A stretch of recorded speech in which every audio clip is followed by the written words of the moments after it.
आजिर session आम discussion करवा पिलामाने Odia pedagogy किछि इंपोर्टाट क्वेश्चन गुड़ाक आम डिस्कस करवा आगामी एसएसडी सेवक सेविका जूनियर टीचर ओटीटी एग्जाम 2025 आपण क्लास टी बहुत ही हेल्पफुल रहिबो। तो चलतु पिलामाने स्टार्ट करवा क्लास। फर्स्ट क्वेश्चन रही केउटी भाषा शिक्षार सर्वनिम्न दक्षता नुहे। तो चारिटी ऑप्शन देछि पिलामाने, तो भितर कोटा गोटे भाषा शिक्षार सर्वनिम्न दक्षता नुहे। तो आमर दक्षता केतोटी रही पिलामाने 9टी रही ना मन रखिए। तो भाषा शिक्षा पाई अनेक गुड़िए दक्षता थिले मध्य प्राथमिक स्तर में शुणा कहवा पढ़ा और लेखा ये 4टी दक्षता विशेष दृष्टि दी जाइए। तो भितर कोटा गोटे भाषा शिक्षार सर्वनिम्न दक्षता नुहे। कोटा नुहे पिलामाने मन रखिए व्याकरण सूत्र जानिबा मन रखिए व्याकरण सूत्र जानिबा ये किंतु भाषा शिक्षार सर्वनिम्न दक्षता नुहे मन रखिए। नेक्स्ट क्वेश्चन देखिबा पिलामाने। नेक्स्ट क्वेश्चन रही मातृभाषा शिक्षक केउं स्तर को आसी शिक्षादान आरंभ करेंगे। मातृभाषा शिक्षक केउं स्तर को आसी शिक्षादान आरंभ करेंगे। पिलार स्तर को ना निजर ज्ञान स्तर को ना पठित पुस्तक स्तर को ना पाठ्यपुस्तक स्तर को पिलामाने मातृभाषा शिक्षक केउं स्तर को आसी शिक्षादान आरंभ करेंगे मन रखिए पिलामाने पिलार स्तर को आसी शिक्षादान आरंभ करेंगे। राइट आंसर हो पिलामाने ऑप्शन नंबर ए। तो नेक्स्ट क्वेश्चन देखिबा। नेक्स्ट क्वेश्चन रही पिलामाने मातृभाषा शिक्षा देवा पूर्व शिक्षक प्रथमे कौन करेंगे। मातृभाषा शिक्षा देवा पूर्व शिक्षक प्रथमे कौन करेंगे। ऑप्शन ए देछि पिलाटी कौन जानिछि ता जानिबा ना पिलाटी कौन पढ़िबो ता जानिबा ना पिलाटी मातृभाषा पई केतेक आग्रही जानिबा ना पिलार परिवार संपर्क रे जानिबा। राइट आंसर कोडा हबो। राइट आंसर हो पिलामाने ऑप्शन नंबर ए पिलाटी कौन जानिछि ता जानिबा मन रखिबे। राइट आंसर हो ऑप्शन नंबर ए पिलामाने। तो नेक्स्ट क्वेश्चन देखिबा। नेक्स्ट क्वेश्चन रही शिशुटी जन्म हेबा परे प्रथमे केउं दक्षता अर्जन करने को चेष्टा करे। शिशुटी जन्म हेबा परे प्रथमे केउं दक्षता अर्जन करने को चेष्टा करे। ऑप्शन ए देछि हसिबा ना कांदिबा ना शुणिबा ना खेलिबा पिलामाने। राइट आंसर कोडा हबो मन रखिबे। राइट आंसर हो ऑप्शन नंबर सी पिलामाने शुणिबा मन रखिबे। शिशुटी जन्म हेबा परे प्रथमे शुणिबा दक्षता अर्जन करने को चेष्टा करे। राइट आंसर हो option number C. Next question देखिबा। पिलाटी कहिबा बेले कोनोसी त्रुटि कले शिक्षक कौन करिवे। पिलाटी कहिबा बेले कोनोसी त्रुटि कले शिक्षक कौन करिवे। ऑप्शन ए देछि पिलामाने संगे संगे ताहा संशोधन करिवे। बी देछि अन्य पिलांको द्वारा संशोधन कराइबे। सी देछि पिलामाने पिलाटी को त्रुटि शून्य करी कहिबाकू कहिबे ना शिक्षक निजे बारंबार ठीक शब्दटी कहिबे। राइट आंसर कोडा हबो। राइट आंसर हो पिलामाने ऑप्शन नंबर डी शिक्षक निजे बारंबार ठीक शब्दटी कहिबे मन रखिबे। राइट आंसर हो ऑप्शन नंबर डी। क्वेश्चन देखिबा। श्रवण व कथन दक्षतार विकास पई शिक्षक किपरि प्रस्तुत हेबे। श्रवण व कथन दक्षतार विकास पई शिक्षक किपरि प्रस्तुत हेबे। ऑप्शन ए देछि पिलांको कथा को केवल शुणिबे ना पिलांको पुराण कहानी कहिबे ना पिलांको भल लागिला भली विषय बाछिबे ना पिला केवल कहिबे। राइट आंसर कोडा हबो। राइट आंसर हो पिलामाने ऑप्शन नंबर सी पिलांको भल लागिला भली विषय बाछिबे मन रखिबे। राइट आंसर हो ऑप्शन नंबर सी पिलामाने। तो नेक्स्ट क्वेश्चन देखिबा। नेक्स्ट क्वेश्चन रही पिलामाने गोटे पिलार पार्टी लागि जाए कहिबा बेले आमे ताकू चिन्हट करिबा किपरि। पठन दक्षता बेले ना लिखन दक्षता बेले ना श्रवण दक्षता बेले ना केहुटी नुहे पिलामाने। राइट आंसर कोडा हबो। राइट आंसर हो ऑप्शन नंबर ए पिलामाने पठन दक्षता बेले गोटे पिलार पार्टी लागि जाए कहिबा बेले आमे ताकू आमे पठन दक्षता बेले आमे चिन्हट करि थाउ मन रखिबे। राइट आंसर हो ऑप्शन नंबर ए। तो नेक्स्ट देखिबा। पठनर विकास पई आमे केउं पद्धति ग्रहण करिबा। पठनर विकास पई आमे केउं पद्धति ग्रहण करिबा। बही पढ़िबा को कहिबा ना अक्षर लेखिबा को कहिबा ना गल्प पठन प्रणाली ना छपि देखिबा प्रणाली पिलामाने कोडा राइट आंसर। राइट आंसर हो पिलामाने ऑप्शन नंबर सी गल्प पठन प्रणाली मन रखिबे। राइट आंसर हो ऑप्शन नंबर सी। नेक्स्ट देखिबा। भाषा शिक्षा पई तृतीय कौशलटी किए। ऑप्शन ए देछि सुनिबा, बी देछि कहिबा, सी देछि पढ़िबा, डी देछि लेखिबा। कोटा राइट आंसर? राइट आंसर हे जिवो ऑप्शन नंबर सी पिला माने पढ़िबा। तो प्रथम दक्षता होछि सुनिबा, द्वितीय दक्षता होछि कहिबा, तृतीय दक्षता होछि पढ़िबा, चतुर्थ दक्षता होछि लेखिबा। माने रखिबे। तो राइट आंसर जिवो ऑप्शन नंबर सी। तो नेक्स्ट देखिबा श्रवण, कथन, पठन और लिखन एगुड़िक मध्यरु केउटी शिशु माननकु कष्टकर मने हुए? श्रवण ना कथन ना पठन ना लिखन पिला माने कोटा राइट आंसर? राइट आंसर हे जिवो option number D. Next question देखिबा। नेक्स्ट क्वेश्चन रहिछि पिला माने लिखन दक्षता अर्जन करिबा शिशु पई कष्टकर हुए काहेकि? ऑप्शन ए देछि लिखन पई शिशुर आग्रहर अभाव पई, ना लिखन पई उपयुक्त परिवेश अभाव पई, ना शिशु हातर मांसपेशी और स्नायु प्रस्तुत न थाए, ना लेखार आवश्यकता शिशु अनुभव करे नाही। राइट आंसर कोटा हो? राइट आंसर हे जिवो पिला माने ऑप्शन नंबर सी। शिशु हातर मांसपेशी और स्नायु प्रस्तुत न थाए, तो सेथि पई शिशु लेखिबा पई कष्टकर होइथाय। माने रखिबे। राइट आंसर हे जिवो ऑप्शन नंबर सी। नेक्स्ट देखिबा। नेक्स्ट क्वेश्चन रहिछि पिला माने पाठ्यपुस्तक मानक भितरे केउ श्रेणीर पाठ्यपुस्तकटी समन्वित पाठ्यपुस्तकर अंतर्गत? प्रथम श्रेणी ना द्वितीय श्रेणी ना तृतीय श्रेणी ना चतुर्थ श्रेणी पिला माने? राइट आंसर कोटा हो? राइट आंसर हे जिवो ऑप्शन नंबर ए, प्रथम श्रेणी। माने रखिबे। राइट आंसर हे जिवो ऑप्शन नंबर ए जिवो राइट आंसर। तो नेक्स्ट क्वेश्चन देखिबा। नेक्स्ट क्वेश्चन रहिछि पिला माने प्रथम श्रेणी पाठ्यपुस्तकर नाम कोन? प्रथम श्रेणी पाठ्यपुस्तकर नाम कोन पिला माने? समन्वित पाठ्यपुस्तक ना हस खुशी ना साहित्य सौरभ ना हस खेल पिला माने? कोटा राइट आंसर? राइट आंसर हे जिवो ऑप्शन नंबर डी, हस खेल पिला माने। आ द्वितीय श्रेणी हे जिवो पिला माने हस खुशी। माने रखिबे। प्रथम श्रेणी रो पाठ्यपुस्तक नाम होछि हस खेल, आ द्वितीय श्रेणी पाठ्यपुस्तक नाम होछि हस खुशी। माने रखिबे। राइट आंसर हे जिवो ऑप्शन नंबर डी पिला माने। नेक्स्ट देखिबा पाठ्यक्रम रे शिक्षक माननकु स्वाधीनता दिया जाय थाए केउथिरे? पाठ्यक्रम रे शिक्षक माननकु स्वाधीनता दिया जाय थाए केउथिरे? गणित पुस्तक रे ना भाषा पुस्तक रे ना परिवेश पुस्तक रे ना समन्वित पाठ्यपुस्तक रे? Kota right answer? केउथिरे स्वाधीनता दिया जाय थाए? माने रखिबे पिला माने समन्वित पाठ्यपुस्तक रे स्वाधीनता दिया जाय थाए। माने रखिबे। राइट आंसर जिवो ऑप्शन नंबर डी पिला माने। नेक्स्ट देखिबा तात्विक पठनर प्रधान लक्ष्य कौन पिला माने? तात्विक पठनर प्रधान लक्ष्य कौन?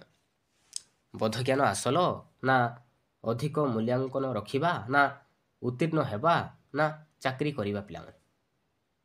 Kota right answer? Right answer हे जिवो पिला माने ऑप्शन नंबर ए, बोध ज्ञान हासिल। माने रखिबे। तो पठन केते प्रकार पिला माने? दुई प्रकार ना, तात्विक पठन एंड व्यापक पठन। माने रखिबे। तो राइट आंसर हे जिवो ऑप्शन नंबर ए। नेक्स्ट देखिबा। नेक्स्ट रहिछि दैनिक संवादपत्र पाठ करिबा कि प्रकार पठन? दैनिक संवादपत्र पाठ करिबा तो एटा गोटे कि प्रकार पठन पिला माने? व्यापक पठन ना तात्विक पठन ना संवाद पठन ना सरस पठन पिला माने? एटा होछि पिला माने गोटे व्यापक पठन। माने रखिबे। राइट आंसर हे जिवो ऑप्शन नंबर ए। नेक्स्ट देखिबा केउटी तात्विक पठनर कार्य नुहे? तो चारिटी ऑप्शन देछि पिला माने। तो भितरु कोटा गोटे तात्विक पठनर कार्य नुहे बा काम नुहे? ऑप्शन ए देछि क्लिष्ट शब्द को चिन्हटीकरण, बी देछि कठिन शब्दर व्याख्या, सी देछि पिला माने विषय वस्तु को मोटामोटी भाव रे बुझिबा, डी देछि व्यवहारिक व्याकरण जानिबा। राइट आंसर कोटा हो? राइट आंसर हे पिला माने ऑप्शन नंबर सी, विषय वस्तु को मोटामोटी भाव रे बुझिबा। एटा किंतु तात्विक पठनर काम नुहे। माने रखिबे। राइट आंसर हे ऑप्शन नंबर सी पिला माने। नेक्स्ट देखिबा केउटी पद्य शिक्षादानर उद्देश्य नुहे? तो भितरु पिला माने कोटा गोटे पद्य शिक्षादानर उद्देश्य नुहे? ऑप्शन ए देछि सौंदर्यबोधर विकास, बी देछि रसबोधर विकास देछि, सी देछि पिला माने व्यवहारिक व्याकरणर प्रयोग देछि, डी देछि शब्द ज्ञानर अभिवृद्धि। कोटा राइट आंसर? राइट आंसर हे ऑप्शन नंबर सी पिला माने व्यवहारिक व्याकरणर प्रयोग। एटा किंतु पद्य शिक्षादानर उद्देश्य नुहे। माने रखिबे। राइट आंसर हे ऑप्शन नंबर सी।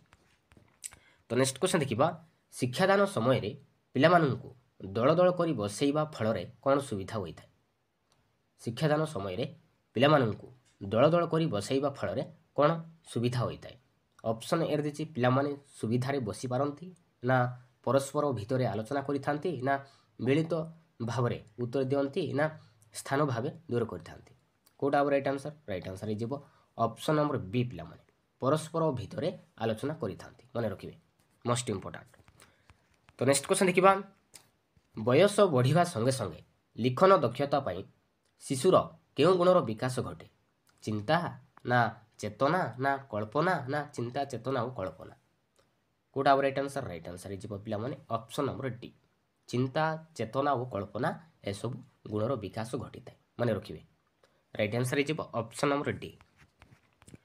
ତ ନେକ୍ସଟ କ୍ୱେଶ୍ଚନ୍ ଦେଖିବା, ନେକ୍ସଟ କ୍ୱେଶ୍ଚନ୍ ରହିଛି ପିଲାମାନେ, ଭାଷା ପ୍ରବନ୍ଧେ ଜଗନ୍ନାଥ এই ଉକ୍ତିଟି କେଉଁଥିରେ ଆସିଛି ପିଲାମାନେ? ଭାଷା ପ୍ରବନ୍ଧେ ଜଗନ୍ନାଥ এই ଉକ୍ତିଟି କେଉଁଥିରୁ ଆସିଛି? ଭଗବତ ଗୀତାରୁ, ନା ଶ୍ରୀମଦ୍ ଭାଗବତରୁ, ନା ଭାଗବତ, ନା ମହାଭାରତରୁ ପିଲାମାନେ? କେଉଁଟା ହେବ ରାଇଟ୍ ଆନ୍ସର୍? ରାଇଟ୍ ଆନ୍ସର୍ ହେଇଯିବ ଅପସନ୍ ନମ୍ବର ସି, ଭାଗବତରୁ ପିଲାମାନେ। ମନେ ରଖିବେ, ରାଇଟ୍ ଆନ୍ସର୍ ହେଇଯିବ ଅପସନ୍ ନମ୍ବର ସି ପିଲାମାନେ। ନେକ୍ସଟ ଦେଖିବ, ଓଡ଼ିଶାରେ କେତେ ପ୍ରକାରର ଆଦିବାସୀ ଜାତି ଥିବା ଜଣାଯାଏ? ଆମ ଓଡ଼ିଶାରେ କେତେ ପ୍ରକାରର ଆଦିବାସୀ ଜାତି ଥିବା ଜଣାଯାଏ? କେତେ ପ୍ରକାରର ପିଲାମାନେ? ମନେ ରଖିବେ 62। ରାଇଟ୍ ଆନ୍ସର୍ ହେଇଯିବ ଅପସନ୍ ନମ୍ବର ସି, 62 ପ୍ରକାରର ଆଦିବାସୀ ଜାତି ଥିବା ଜଣାଯାଏ। ମନେ ରଖିବେ, ରାଇଟ୍ ଆନ୍ସର୍ ହେଇଯିବ ଅପସନ୍ ନମ୍ବର ସି ପିଲାମାନେ। ନେକ୍ସଟ କ୍ୱେଶ୍ଚନ୍ ଦେଖିବା, ନେକ୍ସଟ କ୍ୱେଶ୍ଚନ୍ ରହିଛି ପିଲାମାନେ, ରଘୁନାଥ ମୁର୍ମୁ ଆଜି କ'ଣ ପାଇଁ ବିଖ୍ୟାତ? ରଘୁନାଥ ମୁର୍ମୁ ଆଜି କ'ଣ ପାଇଁ ବିଖ୍ୟାତ? ଅପସନ୍ ଏରେ ଦେଇଛି ପଣ୍ଡିତ ଥିବାରୁ ଯୋଗୁଁ, ନା ସ୍ୱାଧୀନତା ସଂଗ୍ରାମ ଯୋଗୁଁ, ନା କବିତ୍ୱ ଯୋଗୁଁ, ନା ସାନ୍ତାଳୀ ଭାଷାର ଲିପି ଉଦ୍ଭାବନ କରିଥିବାରୁ? କ'ଣ ପାଇଁ ବିଖ୍ୟାତ ପିଲାମାନେ? ମନେ ରଖିବେ, ରାଇଟ୍ ଆନ୍ସର୍ ହେଇଯିବ ଅପସନ୍ ନମ୍ବର ଡି, ସାନ୍ତାଳୀ ଭାଷାର ଲିପି ଉଦ୍ଭାବନ କରିଥିବାରୁ। ମନେ ରଖିବେ, ରାଇଟ୍ ଆନ୍ସର୍ ହେଇଯିବ ଅପସନ୍ ନମ୍ବର ଡି। ତ ନେକ୍ସଟ କ୍ୱେଶ୍ଚନ୍ ଦେଖିବା, ନେକ୍ସଟ କ୍ୱେଶ୍ଚନ୍ ରହିଛି ପିଲାମାନେ, ଶିକ୍ଷଣ ଶିକ୍ଷାଦାନ ସମୟରେ ଶ୍ରେଣୀ ଗୃହରେ କେଉଁ ପ୍ରକ୍ରିୟାଟି ଭଲ? ଅପସନ୍ ଏରେ ଦେଇଛି ଶିକ୍ଷକ ପିଲାଙ୍କୁ ଶିଖାଇବା, ନା ପିଲାଠୁ ପିଲାକୁ ଶିଖାଇବା, ନା ବାପା ମା ପିଲାଙ୍କୁ ଶିଖାଇବା, ନା ପିଲା ଟ୍ୟୁସନ୍ ସାର୍ଙ୍କ ଠାରୁ ଶିଖିବା? କେଉଁଟା ହେବ ରାଇଟ୍ ଆନ୍ସର୍? ରାଇଟ୍ ଆନ୍ସର୍ ହେଇଯିବ ପିଲାମାନେ ଅପସନ୍ ନମ୍ବର ବି, ପିଲାଠୁ ପିଲାକୁ ଶିଖାଇବା ଏହି ପ୍ରକ୍ରିୟାଟି ଭଲ। ମନେ ରଖିବେ, ରାଇଟ୍ ଆନ୍ସର୍ ହେଇଯିବ ଅପସନ୍ ନମ୍ବର ବି ପିଲାମାନେ। ତ ନେକ୍ସଟ କ୍ୱେଶ୍ଚନ୍ ଦେଖିବା, ନେକ୍ସଟ କ୍ୱେଶ୍ଚନ୍ ରହିଛି ପିଲାମାନେ, ମୂଲ୍ୟାୟନର ଉଦ୍ଦେଶ୍ୟ କେଉଁଟି ନୁହେଁ? ତ 4ଟି ଅପସନ୍ ଦେଇଛି ପିଲାମାନେ, 4ଟି ଅପସନ୍ରୁ କେଉଁଟା ଗୋଟେ ମୂଲ୍ୟାୟନର ଉଦ୍ଦେଶ୍ୟ ନୁହେଁ? ଅପସନ୍ ଏରେ ଦେଇଛି ଦୁର୍ବଳତାର ଚିହ୍ନଟୀକରଣ, ବିରେ ଦେଇଛି ଦୁର୍ବଳତାର ଚିହ୍ନଟୀକରଣ ଓ ତା'ର ପ୍ରତିକାରମୂଳକ କାର୍ଯ୍ୟ, ସିରେ ଦେଇଛି ପିଲାମାନେ ମୂଲ୍ୟାୟନ ଶିକ୍ଷାର୍ଥୀର ପ୍ରଗତିରେ ବାଧା ଦିଏ, ଡିରେ ଦେଇଛି ମୂଲ୍ୟାୟନ ଶିକ୍ଷାର୍ଥୀର ପ୍ରଗତିରେ ସାହାଯ୍ୟ କରେ। କେଉଁଟା ହେବ ରାଇଟ୍ ଆନ୍ସର୍? ରାଇଟ୍ ଆନ୍ସର୍ ହେଇଯିବ ପିଲାମାନେ ଅପସନ୍ ନମ୍ବର ବି, ଦୁର୍ବଳତାର ଚିହ୍ନଟୀକରଣ ଓ ତା'ର ପ୍ରତିକାରମୂଳକ କାର୍ଯ୍ୟ। ଏଇଟା କିନ୍ତୁ ମୂଲ୍ୟାୟନର ଉଦ୍ଦେଶ୍ୟ ନୁହେଁ। ମନେ ରଖିବେ, ରାଇଟ୍ ଆନ୍ସର୍ ହେଇଯିବ ଅପସନ୍ ନମ୍ବର ବି ପିଲାମାନେ। ତ ନେକ୍ସଟ କ୍ୱେଶ୍ଚନ୍ ଦେଖିବା, ପ୍ରଥମ ଶ୍ରେଣୀରେ ଶିଶୁର ଭାଷା ସାହିତ୍ୟରେ 50% ମୌଖିକ ରଖାଯାଏ। କାହିଁକି ରଖାଯାଏ ପିଲାମାନେ? 50% କାହିଁକି ରଖାଯାଏ? ପ୍ରଥମ ଶ୍ରେଣୀରେ ଶିଶୁର ଲିଖନ ଦକ୍ଷତାର ବିକାଶ ଘଟିନଥାଏ, ନା ଶିଶୁ ଲିଖିତ ପରୀକ୍ଷା ଚାହେଁ ନାହିଁ, ନା ଶିଶୁ ଲିଖିତ ପରୀକ୍ଷା ପାଇଁ ସମୟ ନଥାଏ, ନା ଶିଶୁର କଥନ ଶକ୍ତିର ବିକାଶ ହୋଇଥାଏ? କ'ଣ ପାଇଁ ରଖାଯାଇଥାଏ? କେଉଁଟା ହେବ ରାଇଟ୍ ଆନ୍ସର୍? ରାଇଟ୍ ଆନ୍ସର୍ ହେଇଯିବ ପିଲାମାନେ ଅପସନ୍ ନମ୍ବର ଏ, ଶିଶୁର ଲିଖନ ଦକ୍ଷତାର ବିକାଶ ଘଟିନଥାଏ, ସେଥିପାଇଁ 50% ରଖାଯାଇଥାଏ ମୌଖିକ। ମନେ ରଖିବେ, ରାଇଟ୍ ଆନ୍ସର୍ ହେଇଯିବ ଅପସନ୍ ନମ୍ବର ଏ। ତ ନେକ୍ସଟ କ୍ୱେଶ୍ଚନ୍ ଦେଖିବା, ଶିଶୁର ବୋଧଜ୍ଞାନ ଆହରଣ କେଉଁ ଦକ୍ଷତା ଯୋଗୁଁ ହୋଇଥାଏ? ଶିଶୁର ବୋଧଜ୍ଞାନ ଆହରଣ କେଉଁ ଦକ୍ଷତା ଯୋଗୁଁ ହୋଇଥାଏ? ଶ୍ରବଣ ଓ ପଠନ, ନା ପଠନ ଓ କଥନ, ନା କଥନ ଓ ଲିଖନ, ନା ଲିଖନ ଓ ଶ୍ରବଣ ଯୋଗୁଁ? କେଉଁଟା ହେବ ରାଇଟ୍ ଆନ୍ସର୍? ରାଇଟ୍ ଆନ୍ସର୍ ହେଇଯିବ ପିଲାମାନେ ଅପସନ୍ ନମ୍ବର ଏ, ଶ୍ରବଣ ଓ ପଠନ। ଶ୍ରବଣ ଓ ପଠନ ଯୋଗୁଁ ହୋଇଥାଏ। ମନେ ରଖିବେ, ରାଇଟ୍ ଆନ୍ସର୍ ହେଇଯିବ ପିଲାମାନେ ଅପସନ୍ ନମ୍ବର ଏ ହେଇଯିବ ରାଇଟ୍ ଆନ୍ସର୍। ତ ନେକ୍ସଟ କ୍ୱେଶ୍ଚନ୍ ଦେଖିବା, ଗୋଟିଏ ଦ୍ୱିତୀୟ ଶ୍ରେଣୀ ପିଲା ଭାଷାରେ ମୌଖିକ ଶତକଡ଼ା କେତେ ଥାଏ? ଗୋଟିଏ ଦ୍ୱିତୀୟ ଶ୍ରେଣୀର ପିଲା ଭାଷାରେ ମୌଖିକ ଶତକଡ଼ା କେତେ ଥାଏ ପିଲାମାନେ? କେତେ ଥାଏ? ମନେ ରଖିବେ ପିଲାମାନେ 40% ଥାଏ। ମନେ ରଖିବେ, ଅପସନ୍ ନମ୍ବର ବି। କ୍ୱେଶ୍ଚନ୍ ଦେଖିବା, ନେକ୍ସଟ କ୍ୱେଶ୍ଚନ୍ ରହିଛି ପିଲାମାନେ, ବନ୍ଧନୀ ମଧ୍ୟରୁ ଉତ୍ତରଟି ବାଛି ଶୂନ୍ୟ ସ୍ଥାନ ପୂରଣ କଲେ ପରୀକ୍ଷାର୍ଥୀଙ୍କୁ କ'ଣ ସୁବିଧା ହୁଏ? କମ୍ ଲେଖିବାକୁ ପଡ଼େ, ନା ସମୟ କମ୍ ଖର୍ଚ୍ଚ ହୁଏ, ନା ବନ୍ଧନୀ ମଧ୍ୟରେ ଶବ୍ଦ ମଧ୍ୟରେ ଭାବନା ସୀମିତ ରହେ, ନା ଅନୁମାନ କରି ଯାହା ଗୋଟେ ଲେଖି ହୁଏ? କ'ଣ ସୁବିଧା ହୁଏ ପିଲାମାନେ? କ'ଣ ହେବ ରାଇଟ୍ ଆନ୍ସର୍? ରାଇଟ୍ ଆନ୍ସର୍ ହେଇଯିବ ପିଲାମାନେ ଅପସନ୍ ନମ୍ବର ସି, ବନ୍ଧନୀ ମଧ୍ୟରେ ଶବ୍ଦ ମଧ୍ୟରେ ଭାବନା ସୀମିତ ରହେ। ମନେ ରଖିବେ, ରାଇଟ୍ ଆନ୍ସର୍ ହେଇଯିବ option number C. Next question ଦେଖିବା। ନେକ୍ସଟ କ୍ୱେଶ୍ଚନ୍ ରହିଛି ପିଲାମାନେ, ଦୃଷ୍ଟାନ୍ତମୂଳକ ପ୍ରଶ୍ନରୁ ପରୀକ୍ଷାର୍ଥୀର କେଉଁ ଜ୍ଞାନକୁ ପରୀକ୍ଷା କରାଯାଏ? ଶବ୍ଦ ଜ୍ଞାନ ଶକ୍ତି, ନା ସ୍ମୃତି ଶକ୍ତି, ନା ବୋଧ ଶକ୍ତି, ନା ଚିନ୍ତା ଶକ୍ତି? ପିଲାମାନେ ଦୃଷ୍ଟାନ୍ତମୂଳକ ପ୍ରଶ୍ନରୁ ପରୀକ୍ଷାର୍ଥୀର କେଉଁ ଜ୍ଞାନକୁ ପରୀକ୍ଷା କରାଯାଏ? କେଉଁଟା ଆଉ ରାଇଟ୍ ଆନ୍ସର୍? ରାଇଟ୍ ଆନ୍ସର୍ ହେଇଯିବ ଅପସନ୍ ନମ୍ବର ଏ ପିଲାମାନେ, ଶବ୍ଦ ଜ୍ଞାନ ଶକ୍ତିକୁ ପରୀକ୍ଷା କରାଯାଏ। ମନେ ରଖିବେ, ରାଇଟ୍ ଆନ୍ସର୍ ହେଇଯିବ ଅପସନ୍ ନମ୍ବର ଏ। ତ ନେକ୍ସଟ କ୍ୱେଶ୍ଚନ୍ ଦେଖିବା, ମାତୃଭାଷା ଶିକ୍ଷାଦାନର ପ୍ରାଥମିକ ସ୍ତରରେ କେଉଁ ଦୁଇଟି କୌଶଳକୁ ଗୁରୁତ୍ୱ ଦେବା ଉଚିତ? ଅପସନ୍ ଏ ଦେଇଛି କଥନ ଓ ପଠନକୁ, ନା ଶ୍ରବଣ ଓ ଲିଖନକୁ, ନା ପଠନ ଓ ଲିଖନକୁ, ନା ଶ୍ରବଣ ଓ କଥନକୁ? କେଉଁଟା ଆଉ ରାଇଟ୍ ଆନ୍ସର୍? ରାଇଟ୍ ଆନ୍ସର୍ ହେଇଯିବ ଅପସନ୍ ନମ୍ବର ଡି ପିଲାମାନେ, ଶ୍ରବଣ ଓ କଥନ। ମାତୃଭାଷା ଶିକ୍ଷାଦାନରେ ପ୍ରାଥମିକ ସ୍ତରରେ ଶ୍ରବଣ ଓ କଥନ ଏହି ଦୁଇଟି କୌଶଳକୁ ଗୁରୁତ୍ୱ ଦେବା ଉଚିତ। ମନେ ରଖିବେ, ରାଇଟ୍ ଆନ୍ସର୍ ହେଇଯିବ ଅପସନ୍ ନମ୍ବର ଡି ପିଲାମାନେ। ତ ନେକ୍ସଟ କ୍ୱେଶ୍ଚନ୍ ଦେଖିବା, ବିଦ୍ୟାଳୟକୁ ଆସିବା ପୂର୍ବରୁ ଶିଶୁ କେଉଁ ଭାଷାରେ ଦକ୍ଷତା ଅର୍ଜନ କରିଥାଏ? ବିଦ୍ୟାଳୟକୁ ଆସିବା ପୂର୍ବରୁ ଶିଶୁ କେଉଁ ଭାଷାର ଦକ୍ଷତା ଅର୍ଜନ କରିଥାଏ ପିଲାମାନେ?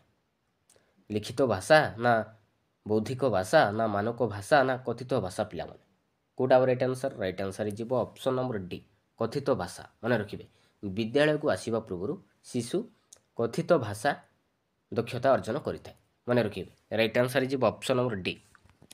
ତ ନେକ୍ସଟ କ୍ୱେଶ୍ଚନ୍ ଦେଖିବା, କେଉଁଟି ମାତୃଭାଷା ଶିକ୍ଷାଦାନରେ ମୂଲ୍ୟାୟନ ବିଧିର ଉଦ୍ଦେଶ୍ୟ ସମ୍ପର୍କିତ ନୁହେଁ?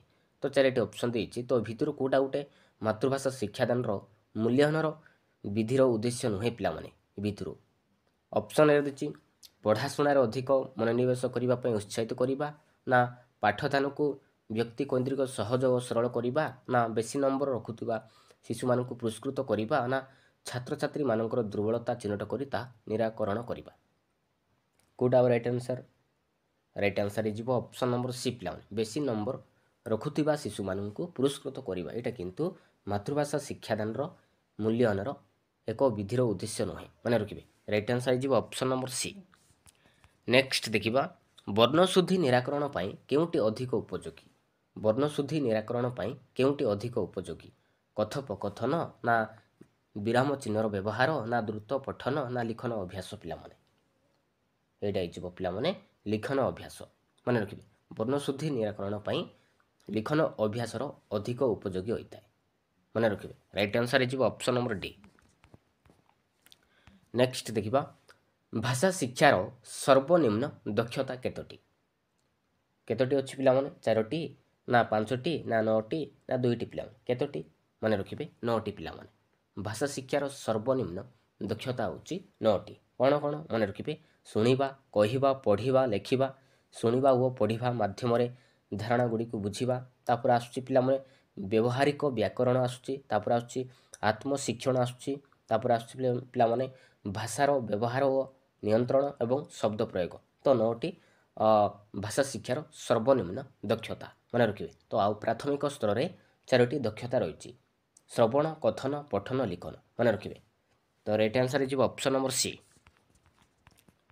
ତ ନେକ୍ସଟ ଦେଖିବା, ପ୍ରାଥମିକ ସ୍ତରରେ ମାତୃଭାଷା ଶିକ୍ଷାଦାନ ପାଇଁ କେଉଁ ଭାଷା ମାଧ୍ୟମଟି ଫଳପ୍ରଦ ନୁହେଁ? ତ ଏ ଭିତରୁ କେଉଁଟା ଗୋଟେ ପ୍ରାଥମିକ ସ୍ତରରେ ମାତୃଭାଷା ଶିକ୍ଷାଦାନ ପାଇଁ କେଉଁ ଭାଷା ମାଧ୍ୟମଟି ଫଳପ୍ରଦ ନୁହେଁ ପିଲାମାନେ? ପୁସ୍ତକର ଭାଷା, ନା ଆଞ୍ଚଳିକ ଭାଷା, ନା ପାରିବାରିକ ଭାଷା, ନା କଥିତ ଭାଷା? ପିଲାମାନେ କେଉଁଟା ନୁହେଁ? ମନେ ରଖିବେ, ପୁସ୍ତକର ଭାଷା ନୁହେଁ ପିଲାମାନେ। ତ ଆଞ୍ଚଳିକ ଭାଷା, ପାରିବାରିକ ଭାଷା, କଥିତ ଭାଷା ଏସବୁ ହେଉଛି ପ୍ରାଥମିକ ସ୍ତରରେ ମାତୃଭାଷା ଶିକ୍ଷାଦାନର ଏକ ମାଧ୍ୟମ ଅଟେ। ମନେ ରଖିବେ, କିନ୍ତୁ ପୁସ୍ତକର ଭାଷା ନୁହେଁ। ତ ରାଇଟ୍ ଆନ୍ସର୍ ହେଇଯିବ ଅପସନ୍ ନମ୍ବର ଏ। ନେକ୍ସଟ ଦେଖିବା, କେଉଁଟି ପ୍ରାକ୍ ଲିଖନ କାର୍ଯ୍ୟକ୍ରମ ସମ୍ପର୍କିତ ନୁହେଁ? ତ 4ଟି ଅପସନ୍ ଦେଇଛି, ଏ ଭିତରୁ କେଉଁଟା ଗୋଟେ ପ୍ରାକ୍ ଲିଖନର ଏକ ସମ୍ପର୍କ ନୁହେଁ ପିଲାମାନେ? ଅପସନ୍ ଏ ଦେଇଛି ବିନ୍ଦୁ ଯୋଡ଼ି ଚିତ୍ର ଆଙ୍କିବା, ବିରେ ଦେଇଛି 2 ଧାଡ଼ି ମଧ୍ୟରେ ଅକ୍ଷର ଲେଖିବା, ସିରେ ଦେଇଛି ଗୋଟିଏ ଗୋଲାକାର ଠ ଲେଖିବା। ଡିରେ ଦେଇଛି ଚିତ୍ର ମଧ୍ୟରେ ରଙ୍ଗ ଦେବା। କୋଉଟା ରାଇଟ୍ ଆନ୍ସର? ରାଇଟ୍ ଆନ୍ସର ହେଇଯିବ ଅପସନ୍ ନମ୍ବର ବି, 2 ଧାଡ଼ି ମଧ୍ୟରେ ଅକ୍ଷର ଲେଖିବା। ଏଇଟା କିନ୍ତୁ ପ୍ରାକ୍ ଲିଖନର କାମ ନୁହେଁ ପିଲାମାନେ, ମନେ ରଖିବେ। ରାଇଟ୍ ଆନ୍ସର ହେଇଯିବ ଅପସନ୍ ନମ୍ବର ବି। ଶୁଦ୍ଧ ଶବ୍ଦ ଲିଖନ ପାଇଁ କେଉଁଟି ଆବଶ୍ୟକ? ଶୁଦ୍ଧ ଶବ୍ଦ ଲିଖନ ପାଇଁ କେଉଁଟି ଆବଶ୍ୟକ? ଅକ୍ଷର ଖେଳ ନା ବନାନ ଖେଳ ନା ଶବ୍ଦାନ୍ତ ଖେଳ ନା ଅତାକ୍ଷରୀ କବିତା ଖେଳ ପିଲାମାନେ? ଶୁଦ୍ଧ ଶବ୍ଦ ଲେଖିବା ପାଇଁ କେଉଁଟି ଆବଶ୍ୟକ? କୋଉଟା ରାଇଟ୍ ଆନ୍ସର? ରାଇଟ୍ ଆନ୍ସର ହେଇଯିବ ଅପସନ୍ ନମ୍ବର ବି, ବନାନ ଖେଳର ଆବଶ୍ୟକ, ମନେ ରଖିବେ। ରାଇଟ୍ ଆନ୍ସର ହେଇଯିବ ଅପସନ୍ ନମ୍ବର ବି ପିଲାମାନେ। ତ ନେକ୍ସଟ କ୍ୱେଶ୍ଚନ୍ ଦେଖିବା, କେଉଁ ପ୍ରକାରର ମୂଲ୍ୟାୟନରେ ପ୍ରଶ୍ନଗୁଡ଼ିକ ମୁଖ୍ୟତଃ ପାଠ୍ୟକ୍ରମ ବହିର୍ଭୂତ ହୋଇଥାଏ? ଉପଲବ୍ଧି ପରୀକ୍ଷଣ ନା ପ୍ରବୀଣତା ପରୀକ୍ଷଣ ନା ଲବ୍ଧଜ୍ଞାନ ପରୀକ୍ଷଣ ନା ସାମଗ୍ରିକ ମୂଲ୍ୟାୟନ? କୋଉଟା ରାଇଟ୍ ଆନ୍ସର? ଏଇଟା ହେଇଯିବ ପିଲାମାନେ ପ୍ରବୀଣତା ପରୀକ୍ଷଣ, ମନେ ରଖିବେ। ପ୍ରବୀଣତା ପରୀକ୍ଷଣରେ ପ୍ରଶ୍ନଗୁଡ଼ିକ ମୁଖ୍ୟତଃ ପାଠ୍ୟକ୍ରମ ବହିର୍ଭୂତ ହୋଇଥାଏ, ମନେ ରଖିବେ। ରାଇଟ୍ ଆନ୍ସର ହେଇଯିବ ଅପସନ୍ ନମ୍ବର ବି। ତ ନେକ୍ସଟ କ୍ୱେଶ୍ଚନ୍ ଦେଖିବା, ମାତୃଭାଷା ଶିକ୍ଷା କଲେ ଆମେ କେଉଁ ପ୍ରସଙ୍ଗ ଜାଣିପାରିବା ନାହିଁ? ମାତୃଭାଷା ଶିକ୍ଷା କଲେ ଆମେ କେଉଁ ପ୍ରସଙ୍ଗକୁ ଆମେ ଜାଣିପାରିବା ନାହିଁ? ବୈଜ୍ଞାନିକ ପରୀକ୍ଷଣ ନା ଜାତୀୟ ସଂଗତି ନା ଆନ୍ତର୍ଜାତିକ ସଦ୍ଭାବ ନା ମାନବିକ ଅଧିକାର? କୋଉଟା ଜାଣିପାରିବା ନାହିଁ? ମନେ ରଖିବେ, ବୈଜ୍ଞାନିକ ପରୀକ୍ଷଣ ଆମେ ଜାଣିପାରିବା ନାହିଁ। ରାଇଟ୍ ଆନ୍ସର ହେଇଯିବ ଅପସନ୍ ନମ୍ବର ଏ। ତ ନେକ୍ସଟ କ୍ୱେଶ୍ଚନ୍ ଦେଖିବା, କେଉଁ ଦୋଷ ଥିଲେ ଶିଶୁ କଥା କହିପାରେ ନାହିଁ? କେଉଁ ଦୋଷ ଥିଲେ ଶିଶୁ କଥା କହିପାରେ ନାହିଁ? ଚକ୍ଷୁ ଦୋଷ ନା ସ୍ମୃତି ଦୋଷ ନା ସ୍ପର୍ଶ ଦୋଷ ନା ଚଳନ ଦୋଷ ପିଲାମାନେ? କେଉଁ ଦୋଷ ଥିଲେ ଶିଶୁ କଥା କହିପାରେ ନାହିଁ? ମନେ ରଖିବେ, ଶ୍ରୁତି ଦୋଷ ଥିଲେ ଶିଶୁଟି କଥା କହିପାରେ ନାହିଁ, ମନେ ରଖିବେ। ରାଇଟ୍ ଆନ୍ସର ହେଇଯିବ ଅପସନ୍ ନମ୍ବର ବି। ତ ନେକ୍ସଟ କ୍ୱେଶ୍ଚନ୍ ଦେଖିବା, NCF 5ର ପୁରା ନାମ କ'ଣ? ତ NCFର ଫୁଲ୍ ଫର୍ମ କ'ଣ ପିଲାମାନେ? ଅପସନ୍ ଏ ଦେଇଛି ନ୍ୟାସନାଲ୍ କାଉନସିଲ୍ ଫର୍ ଏଜୁକେସନ୍ ଦେଇଛି, ବିରେ ଦେଇଛି national curriculum for foreign language ଦେଇଛି, ସିରେ ଦେଇଛି ନ୍ୟାସନାଲ୍ କରିକୁଲମ୍ ଫର୍ ଏଜୁକେସନ୍ ଦେଇଛି, ଡିରେ ଦେଇଛି ନ୍ୟାସନାଲ୍ କରିକୁଲମ୍ ଫ୍ରେମୱାର୍କ ଦେଇଛି। ତ NCFର ଫୁଲ୍ ଫର୍ମ କ'ଣ ହେବ? କ'ଣ ହେବ? ମନେ ରଖିବେ, ନ୍ୟାସନାଲ୍ କରିକୁଲମ୍ ଫ୍ରେମୱାର୍କ ହେବ। ରାଇଟ୍ ଆନ୍ସର ହେଇଯିବ ଅପସନ୍ ନମ୍ବର ଡି ପିଲାମାନେ। ତ ନେକ୍ସଟ କ୍ୱେଶ୍ଚନ୍ ଦେଖିବା, ପଠନକୁ ଆମେ ମୁଖ୍ୟତଃ କେତେ ଭାଗରେ ବିଭକ୍ତ କରିପାରିବା? ପଠନକୁ ଆମେ ମୁଖ୍ୟତଃ କେତେ ଭାଗରେ ବିଭକ୍ତ କରିପାରିବା? 2 ଭାଗରେ ନା 3 ଭାଗରେ ନା 4 ଭାଗରେ ନା 5 ଭାଗରେ ପିଲାମାନେ? ମନେ ରଖିବେ, ପଠନକୁ ଆମେ ମୁଖ୍ୟତଃ 2 ଭାଗରେ ବିଭକ୍ତ କରିପାରିବା। ଗୋଟେ ହେଉଛି ତାତ୍ତ୍ୱିକ ପଠନ ଆଉ ହେଉଛି ପିଲାମାନେ ଗୋଟେ ବ୍ୟାପକ ପଠନ, ମନେ ରଖିବେ। ତ ରାଇଟ୍ ଆନ୍ସର ହେଇଯିବ ଅପସନ୍ ନମ୍ବର ଏ। ତ ନେକ୍ସଟ କ୍ୱେଶ୍ଚନ୍ ଦେଖିବା, ଶ୍ରେଣୀରେ ପରୀକ୍ଷା ଉପଯୋଗୀ ଯେଉଁ ପଠନ କରାଯାଏ ତାକୁ କ'ଣ କୁହାଯାଏ ପିଲାମାନେ? ଶ୍ରେଣୀରେ ଯେଉଁ ପଠନ କରାଯାଏ ତାକୁ କ'ଣ କୁହାଯାଏ? ତାତ୍ତ୍ୱିକ ପଠନ କହିବା ନା ବ୍ୟାପକ ପଠନ କହିବା ନା ସରଳ କହିବା ନା ଜଟିଳ କହିବା ପିଲାମାନେ? କ'ଣ କୁହାଯାଏ? ମନେ ରଖିବେ, ତାକୁ ଆମେ କହିଥାଉ ପିଲାମାନେ ତାତ୍ତ୍ୱିକ ପଠନ ବୋଲି କହିବା, ମନେ ରଖିବେ। ବୋଧ ଶକ୍ତିର ବିକାଶ କିମ୍ବା ଜ୍ଞାନର ଅଭିବୃଦ୍ଧି ପାଇଁ ଯେଉଁ ପଠନ କରାଯାଏ ତାକୁ ଆମେ ତାତ୍ତ୍ୱିକ ପଠନ କୁହାଯାଏ। ଏହି ପଠନର ହେଉଛି ପିଲାମାନେ ମୁଖ୍ୟ ଦକ୍ଷତା ହେଉଛି ବୋଧ ଜ୍ଞାନ ହାସଲ କରିବା, ମନେ ରଖିବେ। ତ ରାଇଟ୍ ଆନ୍ସର ହେଇଯିବ ଅପସନ୍ ନମ୍ବର ଏ। ତ ନେକ୍ସଟ କ୍ୱେଶ୍ଚନ୍ ଦେଖିବା, ଆଜିକାଲି କେଉଁ ଶିକ୍ଷଣ ଉପରେ ଗୁରୁତ୍ୱ ଦିଆଯାଇଛି? ଆଜିକାଲି କେଉଁ ଶିକ୍ଷା ଉପରେ ଅଧିକ ଗୁରୁତ୍ୱ ଦିଆଯାଇଛି ପିଲାମାନେ? ମାର୍ଗ ପ୍ରଦର୍ଶନ ଶିକ୍ଷଣ ନା ସ୍ୱଶିକ୍ଷଣ ନା ଘୋଷିବା ପ୍ରଣାଳୀ ନା ଉତାରି ନେବା? କୋଉଟା ରାଇଟ୍ ଆନ୍ସର? ରାଇଟ୍ ଆନ୍ସର ହେଇଯିବ ଅପସନ୍ ନମ୍ବର ବି ପିଲା, ସ୍ୱଶିକ୍ଷଣ, ମନେ ରଖିବେ। ଆଜିକାଲି ସ୍ୱଶିକ୍ଷଣ ଉପରେ ଅଧିକ ଗୁରୁତ୍ୱ ଦିଆଯାଇଛି। ରାଇଟ୍ ଆନ୍ସର ହେଇଯିବ ଅପସନ୍ ନମ୍ବର ବି। ତ ନେକ୍ସଟ କ୍ୱେଶ୍ଚନ୍ ଦେଖିବା, ତାତ୍ତ୍ୱିକ ପଠନ ଓ ବ୍ୟାପକ ପଠନ ମଧ୍ୟରେ କେଉଁଟି ଶିଶୁ ପାଇଁ ଆନନ୍ଦଦାୟକ? ତ 2ଟି ପଠନ ଅଛି, ତାତ୍ତ୍ୱିକ ପଠନ ଓ ବ୍ୟାପକ ପଠନ। ତ ଏଇ 2ଟି ମଧ୍ୟରୁ ଶିଶୁ ପାଇଁ କୋଉଟା ଆନନ୍ଦଦାୟକ ହୋଇଥାଏ ପିଲାମାନେ? ଅପସନ୍ ଏ ଦେଇଛି ତାତ୍ତ୍ୱିକ ପଠନ ଦେଇଛି, ବିରେ ଦେଇଛି ବ୍ୟାପକ ପଠନ ଦେଇଛି, ସିରେ ଦେଇଛି କେଉଁଟି ନୁହେଁ, ଡିରେ ଦେଇଛି ଉଭୟ। କୋଉଟା ରାଇଟ୍ ଆନ୍ସର? ରାଇଟ୍ ଆନ୍ସର ହେଇଯିବ ଅପସନ୍ ନମ୍ବର ବି, ବ୍ୟାପକ ପଠନରେ ଅଧିକ ଶିଶୁମାନଙ୍କ ପାଇଁ ଆନନ୍ଦଦାୟକ ହୋଇଥାଏ, ମନେ ରଖିବେ। ରାଇଟ୍ ଆନ୍ସର ହେଇଯିବ ଅପସନ୍ ନମ୍ବର ବି।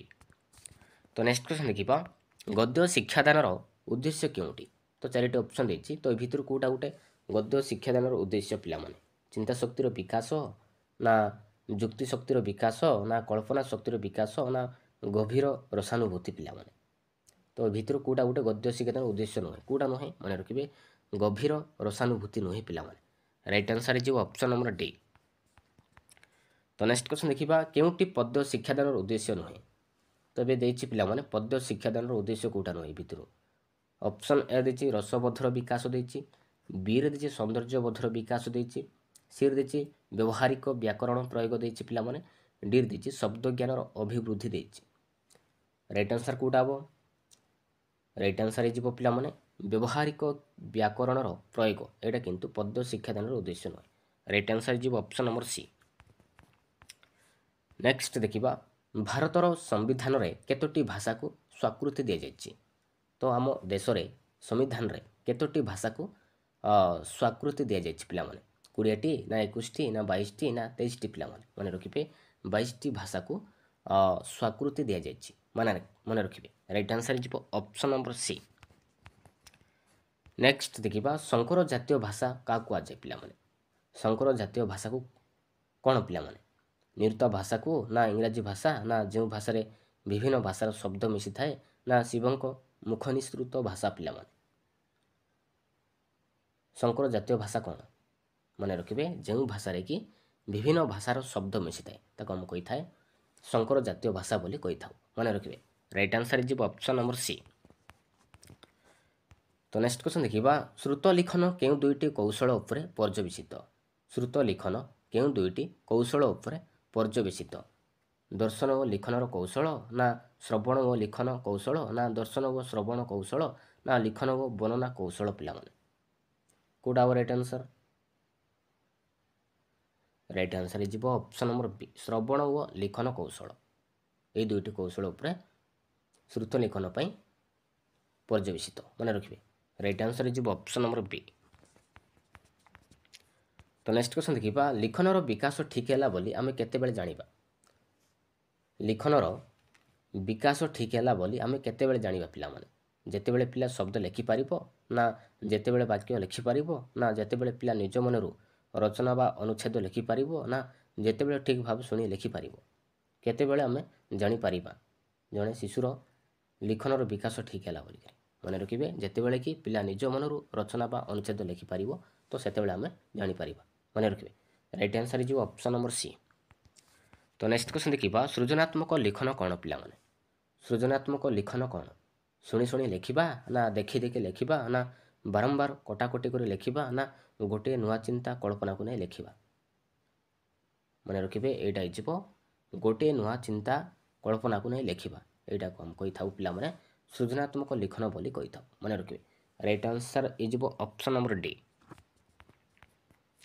ତ ନେକ୍ସଟ କ୍ୱେଶ୍ଚନ୍ ଦେଖିବା, MLEର ପୁରା ନାମ କ'ଣ ପିଲାମାନେ? MLEର ଫୁଲ୍ ଫର୍ମ କ'ଣ ହେବ? ଅପସନ୍ ଏ ଦେଇଛି ମଦର ଲିଙ୍ଗୁଆଲ ଏଜୁକେସନ୍ ଦେଇଛି, ବିରେ ଦେଇଛି ମଲ୍ଟି ଲିଙ୍ଗୁଆଲ ଏଜୁକେସନ୍ ଦେଇଛି ପିଲାମାନେ, ସିରେ ଦେଇଛି ମାସ୍ ଲିଙ୍ଗୁଆଲ ଏଜୁକେସନ୍ ଦେଇଛି, ଡି ଦେଇଛି ମଦର ଲିଙ୍ଗୁଇଷ୍ଟିକ୍ ଏଜୁକେସନ୍ ଦେଇଛି। କେଉଁଟା ହେବ ରାଇଟ୍ ଆନ୍ସର୍? ରାଇଟ୍ ଆନ୍ସର୍ ହେଇଯିବ ପିଲାମାନେ option number B, multilingual education ହେବ ପିଲାମାନେ। MLEର ଫୁଲ୍ ଫର୍ମ ହେଉଛି multilingual education, most important. Right answer ହେଇଯିବ ଅପସନ୍ ନମ୍ବର ବି ପିଲାମାନେ। ନେକ୍ସଟ ଦେଖିବା, କେଉଁ କାର୍ଯ୍ୟଟି ମାତୃଭାଷାର ଦକ୍ଷତା ବୃଦ୍ଧି କରିନଥାଏ? କେଉଁ କାମଟି ମାତୃଭାଷାର ଦକ୍ଷତାକୁ ବୃଦ୍ଧି କରିନଥାଏ ପିଲାମାନେ? ଭାବର ଆଦାନ ପ୍ରଦାନ ନା ବୋଧ ଜ୍ଞାନର ବିକାଶ ନା ଶବ୍ଦ ଜ୍ଞାନ ବୃଦ୍ଧି ନା ପାଠ୍ୟପୁସ୍ତକ ପାଠ ପିଲାମାନେ? ମନେ ରଖିବେ ପାଠ୍ୟପୁସ୍ତକ ପାଠ, ମନେ ରଖିବେ ମାତୃଭାଷାର ଦକ୍ଷତାକୁ ବୃଦ୍ଧି କରିନଥାଏ। ରାଇଟ୍ ଆନ୍ସର୍ ହେଇଯିବ ଅପସନ୍ ନମ୍ବର ଡି। ତ ନେକ୍ସଟ କ୍ୱେଶ୍ଚନ୍ ଦେଖିବା, ଶିଶୁର ବୋଧ ଜ୍ଞାନ ଆହରଣ କେଉଁ ଦକ୍ଷତା ଯୋଗୁଁ ହୋଇଥାଏ? ଶିଶୁର ବୋଧ ଜ୍ଞାନ ଆହରଣ କେଉଁ ଦକ୍ଷତା ଯୋଗୁଁ ହୋଇଥାଏ? ଶ୍ରବଣ ଓ ପଠନ ଯୋଗୁଁ ନା ପଠନ ଓ କଥନ ଯୋଗୁଁ ନା କଥନ ଓ ଶ୍ରବଣ ଯୋଗୁଁ ନା ଲିଖନ ଓ ଶ୍ରବଣ ଯୋଗୁଁ ପିଲାମାନେ? କେଉଁଟା ହେବ ରାଇଟ୍ ଆନ୍ସର୍? ରାଇଟ୍ ଆନ୍ସର୍ ହେଇଯିବ ଅପସନ୍ ନମ୍ବର କେଉଁଟା ହେବ? ଅପସନ୍ ନମ୍ବର ଏ, ଶ୍ରବଣ ଓ ପଠନ ଏହି ଦୁଇଟି ଯୋଗୁଁ ହୋଇଥାଏ, ମନେ ରଖିବେ। ରାଇଟ୍ ଆନ୍ସର୍ ହେଇଯିବ ଅପସନ୍ ନମ୍ବର ଏ ପିଲାମାନେ। ତ ନେକ୍ସଟ କ୍ୱେଶ୍ଚନ୍ ଦେଖିବା, କାଲଭେରିଆ ମାତୃତ୍ୱର ଆନନ୍ଦ ପାଉଥିଲା। ତ ଏଇଟା ଗୋଟେ କି ପ୍ରକାରର ପ୍ରଶ୍ନ ପିଲାମାନେ? କାଲଭେରିଆ ମାତୃତ୍ୱର ଆନନ୍ଦ ପାଉଥିଲା, ତ ଏଇଟା ଗୋଟେ କି ପ୍ରକାରର ପ୍ରଶ୍ନ? ବସ୍ତୁନିଷ୍ଠ ଉତ୍ତରମୂଳକ ପ୍ରଶ୍ନ ନା ନିର୍ଦ୍ଦିଷ୍ଟ ଉତ୍ତରମୂଳକ ପ୍ରଶ୍ନ ନା ଦୀର୍ଘ ଉତ୍ତରମୂଳକ ପ୍ରଶ୍ନ ନା ସଂକ୍ଷିପ୍ତ ଉତ୍ତରମୂଳକ ପ୍ରଶ୍ନ ପିଲାମାନେ? କୋଉଟା ହବ ରାଇଟ୍ ଆନ୍ସର? ରାଇଟ୍ ଆନ୍ସର ହେଇଯିବ ପିଲାମାନେ ଅପସନ୍ ନମ୍ବର ଡି ପିଲାମାନେ, ଦୀର୍ଘ ଉତ୍ତରମୂଳକ ପ୍ରଶ୍ନ। ଏଇଟା ହେଉଛି ଦୀର୍ଘ ଉତ୍ତରମୂଳକ ପ୍ରଶ୍ନ, ମନେ ରଖିବେ। ନେକ୍ସଟ ଦେଖିବା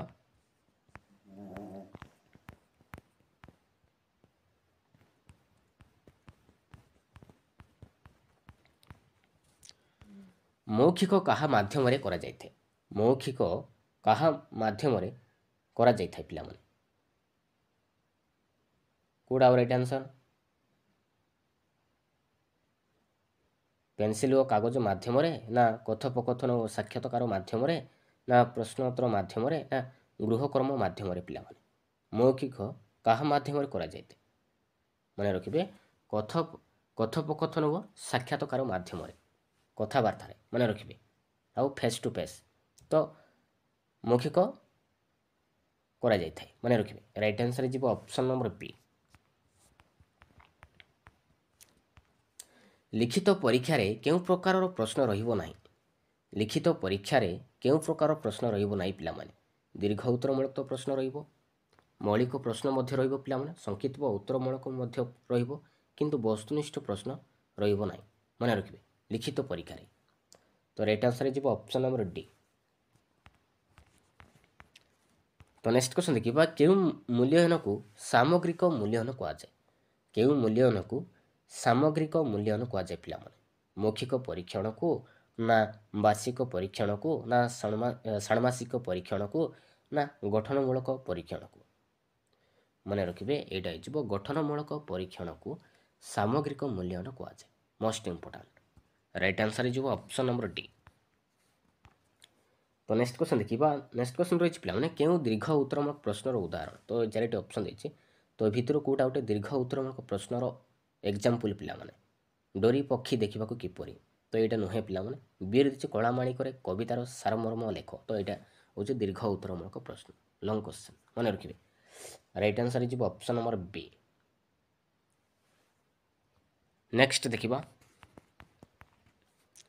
କେଉଁଟି ମୁକ୍ତ ଉତ୍ତରମୂଳକ ପ୍ରଶ୍ନ? ତ ଚାରିଟି ଅପସନ୍ ଦେଇଛି ପିଲାମାନେ, କେଉଁଟା ଗୋଟେ ମୁକ୍ତ ଉତ୍ତରମୂଳକ ପ୍ରଶ୍ନ? ମୁକ୍ତ ଉତ୍ତରମୂଳକ ପ୍ରଶ୍ନ କାହା କୁହାଯାଏ? ଯେଉଁ ପ୍ରଶ୍ନର କି ଅନେକ ଉତ୍ତର ଆସୁଥିବ ତାକୁ ଆମେ କହିଥାଉ ମୁକ୍ତ ଉତ୍ତରମୂଳକ ପ୍ରଶ୍ନ ବୋଲି କହିଥାଉ ନା। ତ କାଉ ଦେଖିବାକୁ କିପରି? ତ ଏଥିରୁ କେଉଁଟା ହବ? ବିର ଦେଇଛି କାଉକୁ ଆଉ କେଉଁ ନାମରେ ଡକାଯାଇଥାଏ? ସିର ଦେଇଛି ତୁମେ ଯଦି ଚଢ଼େଇ ହୋଇଥାନ୍ତ କ'ଣ କରିଥାନ୍ତ? ଡି ଦେଇଛି ଉପରୋକ୍ତ ମଧ୍ୟରୁ କୌଣସିଟି ନୁହେଁ। ତ କାଉ ଦେଖିବାକୁ କିପରି? ତ ଏଇଟା ମୁକ୍ତ ଉତ୍ତରମୂଳକ ପ୍ରଶ୍ନ ହେବ ନାହିଁ ପିଲାମାନେ। କାଉ ଦେଖିବାକୁ ତ କଳା। ତ କାଉକୁ ଆଉ କେଉଁ ନାମରେ ଡକାଯାଇଥାଏ? ତ କାଉ ବୋଲି ହିଁ ଡକାଯାଇଥାଏ ନା। ତ ତୁମେ ଯଦି ଚଢ଼େଇ ହୋଇଥାନ୍ତ କ'ଣ କରିଥାନ୍ତ? ତ ଏଇଟା ହେଇଯିବ ମୁକ୍ତ ଉତ୍ତରମୂଳକ ପ୍ରଶ୍ନ, ମନେ ରଖିବେ। ତ ରାଇଟ୍ ଆନ୍ସର ହେଇଯିବ ଅପସନ୍ ନମ୍ବର ସି ହେଇଯିବ ରାଇଟ୍ ଆନ୍ସର। ତ ନେକ୍ସଟ କ୍ୱେଶ୍ଚନ୍ ଦେଖିବା, ଶିଶୁ କେଉଁ ଭାଷା ମାଧ୍ୟମରେ ତାର ଚିନ୍ତା ଓ ଚେତନାକୁ ଜାଗ୍ରତ କରେ? ଇଂରାଜୀ ଭାଷା ନା ଓଡ଼ିଆ ଭାଷା ନା ସଂସ୍କୃତ ଭାଷା ନା ମାତୃଭାଷା ପିଲାମାନେ? ଶିଶୁ କେଉଁ ଭାଷା ମାଧ୍ୟମରେ ତାର ଚିନ୍ତା ଓ ଚେତନାକୁ ଜାଗ୍ରତ କରେ ପିଲାମାନେ? ଏଇଟା ହେଇଯିବ ମାତୃଭାଷା, ମନେ ରଖିବେ। ଶିଶୁ ମାତୃଭାଷା ମାଧ୍ୟମରେ ତାର ଚିନ୍ତା ଓ ଚେତନାକୁ ଜାଗ୍ରତ କରିଥାଏ, ମନେ ରଖିବେ। ରାଇଟ୍ ଆନ୍ସର ହେଇଯିବ option number D.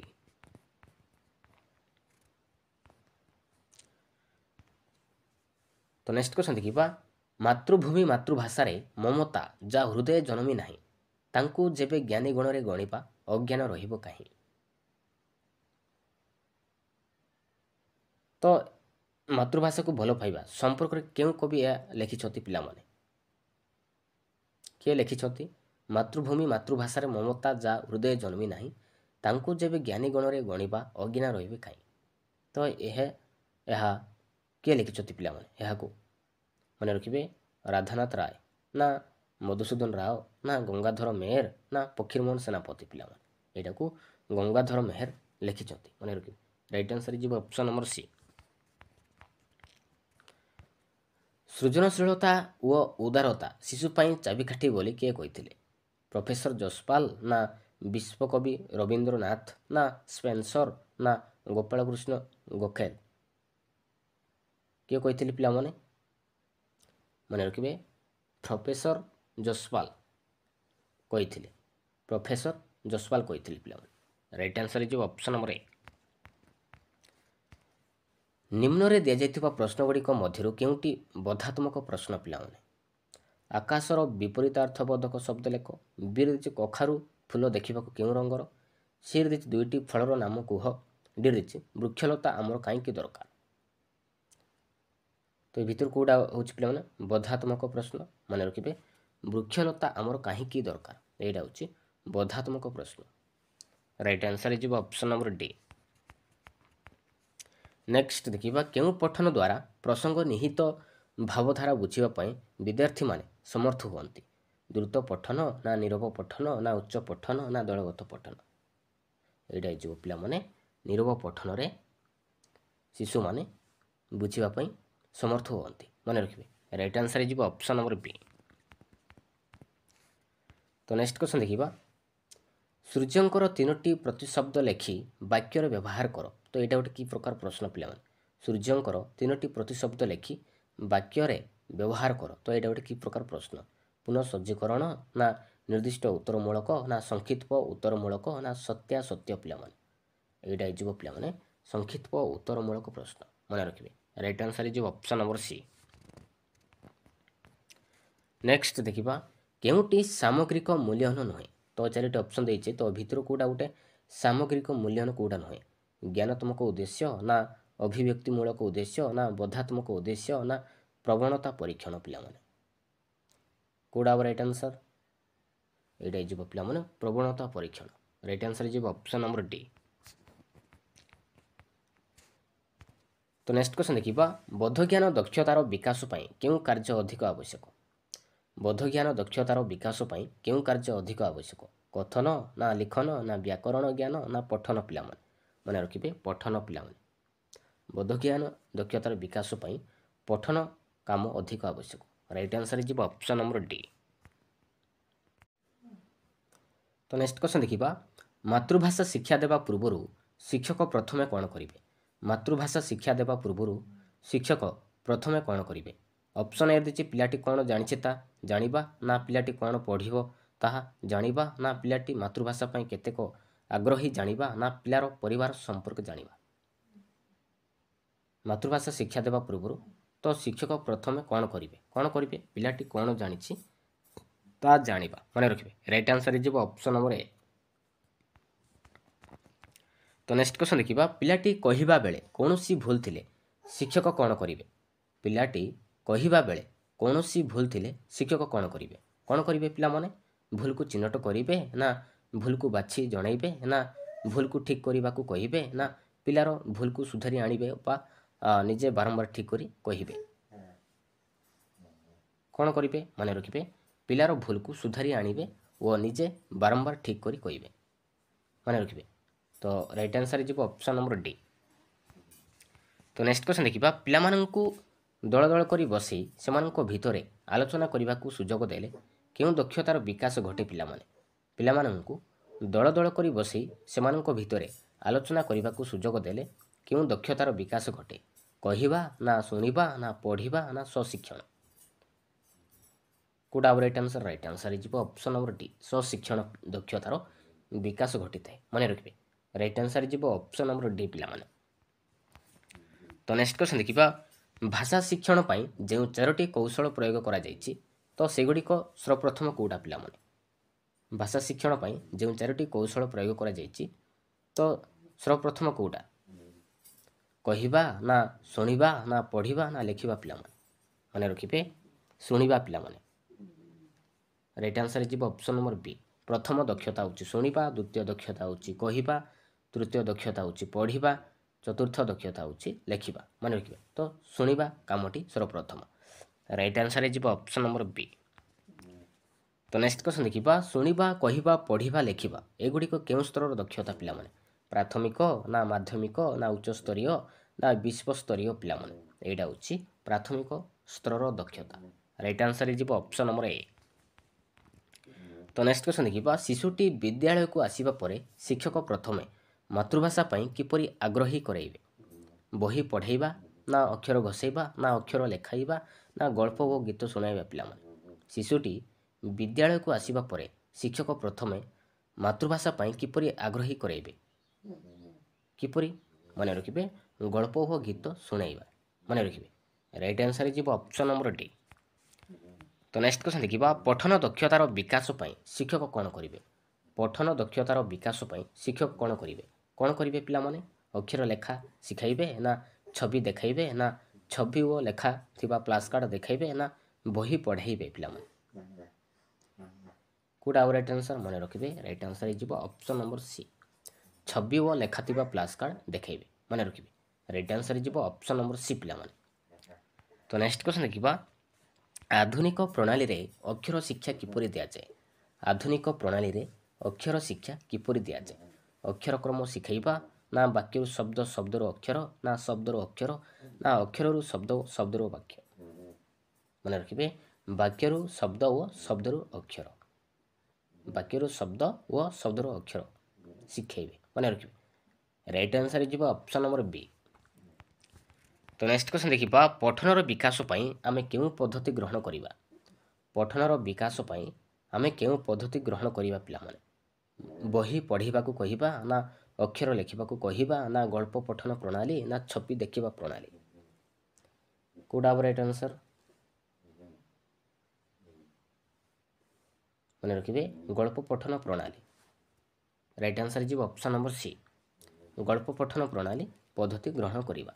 Right answer ଯିବ ଅପସନ୍ ନମ୍ବର ସି। କଥନ ଦକ୍ଷତାକୁ ଦ୍ୱିତୀୟ ଦକ୍ଷତା ରୂପେ କାହିଁକି କୁହାଯାଇଛି? କଥନ ଦକ୍ଷତାକୁ ଦ୍ୱିତୀୟ ଦକ୍ଷତା ରୂପେ କାହିଁକି କୁହାଯାଇଛି ପିଲାମାନେ? କଥନ ଏକ ମୁଖ୍ୟ ଦକ୍ଷତା ହେଇଥିବାରୁ ନା ଶୁଣିବା ପରେ ଶିଶୁ କହିଥାଏ ନା ଶୁଣିବା ସହିତ କଥନର ସମ୍ପର୍କ ଥାଏ ନା କଥନ ଦ୍ୱାରା ତାର ଅଭିବ୍ୟକ୍ତି ମୌଖିକ ପ୍ରକାଶ ପାଏ?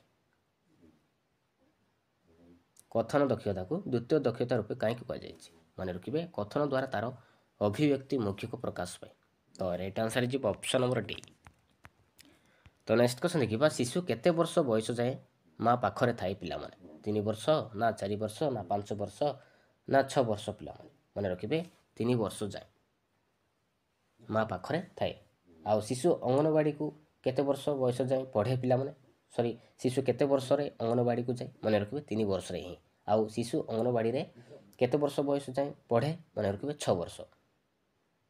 ଆଉ 6 ବର୍ଷରେ ପ୍ରଥମ ଶ୍ରେଣୀରେ ନାମ ଲେଖିବାକୁ ଯୋଗ୍ୟ ହୁଏ। ମନେ ରଖିବେ ତ ରାଇଟ୍ ଆନ୍ସର ଯିବ ଅପସନ୍ ନମ୍ବର ଏ। ତ ନେକ୍ସଟ କ୍ୱେଶ୍ଚନ୍ ଦେଖିବା ପଠନ କୌଶଳ ଶିକ୍ଷା ପାଇଁ ଶିକ୍ଷକ କି ଉପକରଣ ବ୍ୟବହାର କରିପାରିବେ? କଳାପଟା ନା କଳାପଟା ଉପକରଣ ନା ଛବିଯୁକ୍ତ ଶବ୍ଦ ନା ପାଠ୍ୟପୁସ୍ତକ ଗଳ୍ପ ପୁସ୍ତକ ନା ଛବି ବହି ପ୍ଲାସ୍ କାର୍ଡ଼ ନା ଅକ୍ଷର ଚାର୍ଟ ଓ ଶବ୍ଦ ଚାର୍ଟ?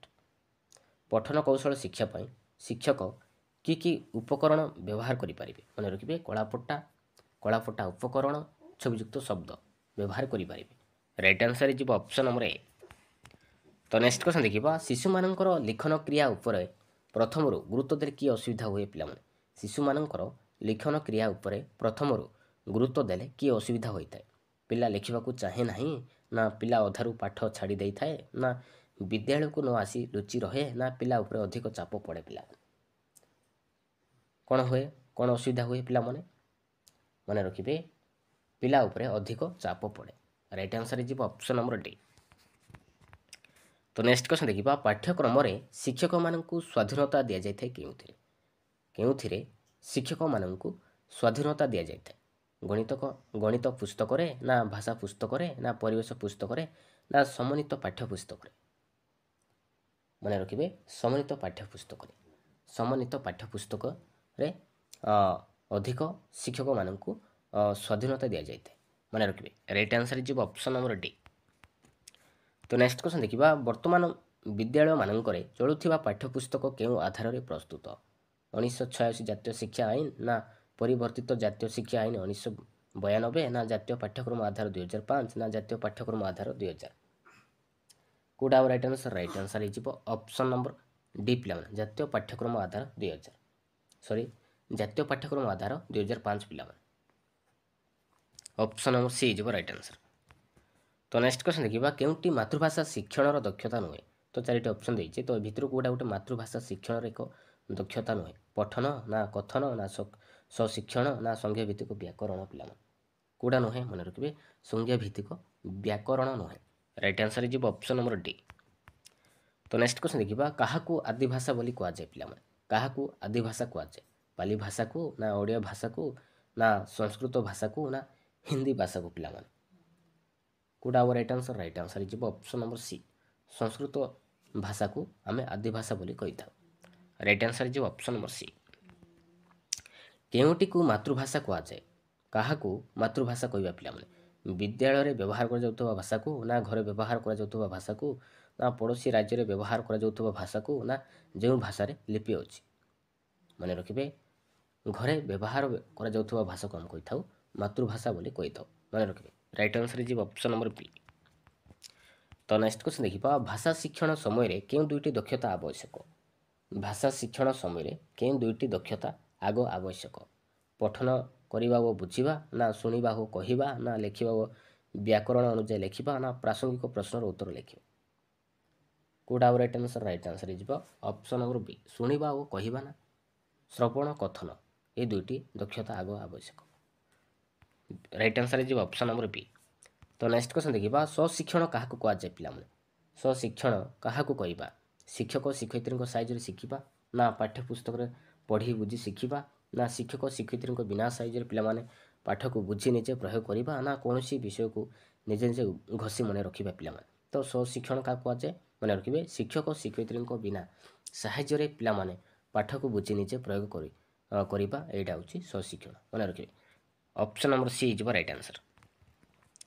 तो नेक्स्ट क्वेश्चन देखिबा प्राक लिखनर विकास पई शिक्षक केउ कामटी करिवे नाही प्राक लिखनर विकास पई शिक्षक केउ कामटी करिवे नाही पिला माने बाली रे अंगुली चालना पई काम ना चित्र रंग देबा ना दुई अंगुली मध्य रे पेंसिल रखी दाबी देबा ना सरल रेखा व वक्र रेखा ऊपर काम देबा केउ काम करिवे नाही पिला माने मने रखिबे दुई अंगुली मध्य रे पेंसिल रखी दाबी देबा एई कामटी करिवे नाही मने रखिबे।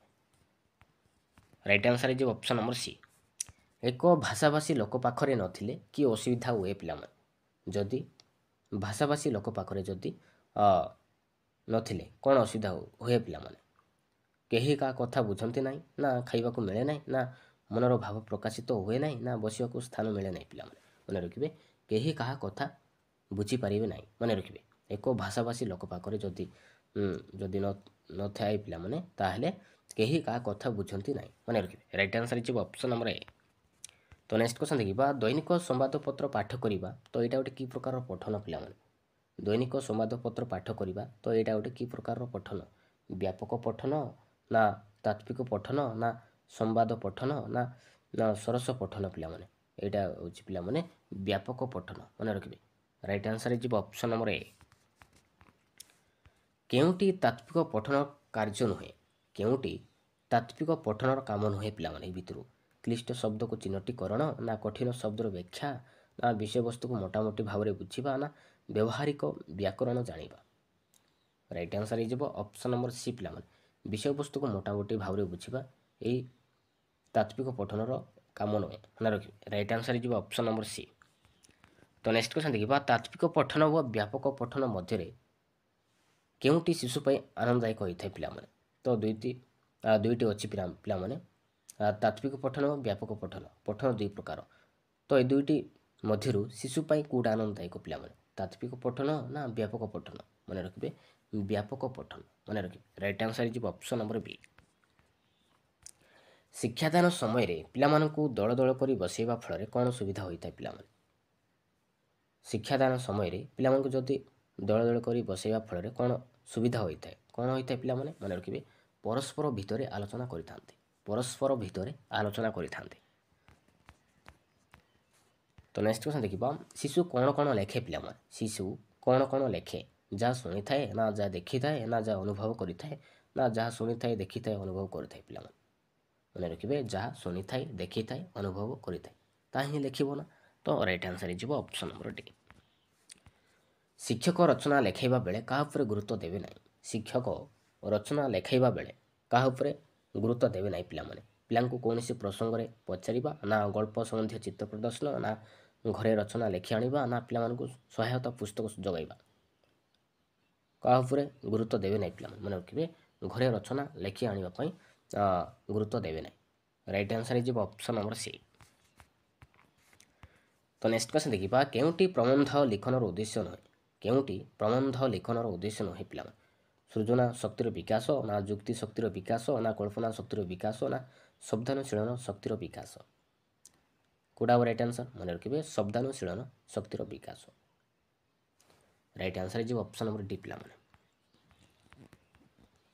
तो ये देखिए पिला लास्ट क्वेश्चन देखिबा गोटे आदिवासी पिला साधारण स्कूल रे पढ़िले ओडिया भाषा ताको किपरि लागे पिला मन गोटे आदिवासी पिला साधारण स्कूल रे पढ़िले ओडिया भाषा ताको किपरि लागे आपणार लागे ना आनंददायक लागे ना विदेशी भाषा बोली लागे ना खूब भल लागे पिला कोन लागे मन रखिबे विदेशी भाषा बोली लागिबो मन रखिबे right answer is option number C thank you पिला।